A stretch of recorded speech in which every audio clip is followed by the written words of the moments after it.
And the other thing that I don't know that so that if they're independent or traditional game studios who are thinking about getting into the Web3 space, but they don't really want to add the complexity of having blockchain technology built into their game, what they should realize, and I think the BGA also has inroads into these as well, is there are studio or companies who do the support layer for these independent studios, right? They can do the wallet integration from the outside, or the player account management from the outside. So they don't have to, they can concentrate on making a really great game and subcontract those pieces that are Web3 enabled to partner projects. There are there are companies involved in the BGA who handle those things as well.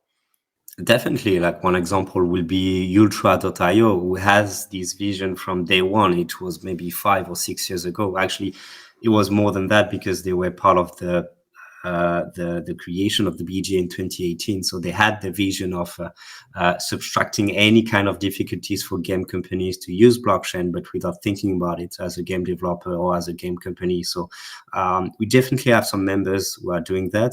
And it's kind of the conversation we try to have with any game company, like understanding the value of blockchain, but see that you don't have to deal with blockchain yourself. Right. I had mapped out for one of the studios I worked at, when we started to look at what the Web3, getting involved in the Web3 space. You know, we have the design team, the art team, the programming team, production team, the QA team. Then it was like, do we add another whole Web3 engineering team and a Web3 tokenomics design team and another QA team to capture all the tokenomics questions, because of course that's really going to be QA, because it can be real world value. And of course the owners of the studios' heads are exploding, because like, wait a minute, you're going to add 4 divisions to my company just to make a game go on but that was the case. That was 4 years ago. No longer does that have to be the case. You can rely on trusted partners to handle some of that work with. Also, I do see the value of having some Web3 representative in within game publishers, as an example. Like they are deploying a lot of different games. They want to tap into Web3, but they want to see and test the ecosystem as well, because we are at the beginning of blockchain gaming. We don't have to lie to ourselves.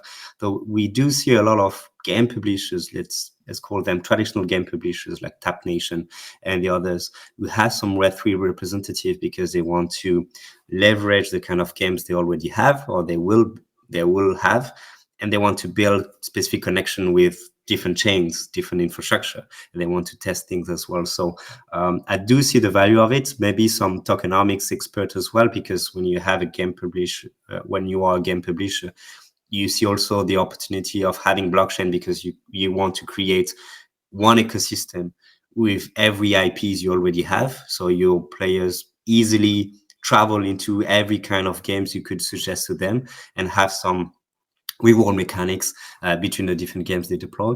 So it depends on the company. But to your question, I also agree that you don't need that for now, if you are especially indie game.